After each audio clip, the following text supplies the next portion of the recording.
Hello my বন্ধুজন বান্ধবীজ, কেমন আছো সব? আশা করছি সব ভালোই আছো।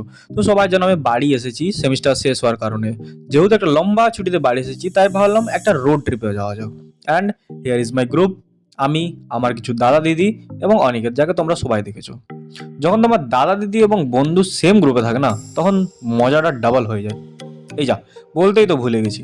আমরা আজকে পাড়ি দিচ্ছি বড়ন্তি পাহাড়ের উদ্দেশ্যে, যেটা আমার বাড়ি থেকে পড়ে অ্যাপ্রক্স 65 কিলোমিটার দূরে। তাই খুব ভোর ভোর না বেরিয়ে একটু সকাল সকাল মানে 7টার দিকে আমরা আমাদের বাড়ি থেকে বেরিয়ে পড়ি বড়ন্তি পাহাড়ের উদ্দেশ্যে। এবং আমরা আমাদের ফার্স্ট ব্রেক নিই ছাতনাতে চা খাওয়ার জন্য। চা খেয়ে বডি চার্জড হয়ে আমরা আবার বেরিয়ে পড়ি, অ্যান্ড বাকিটা তোমরা নিজেরাই দেখো।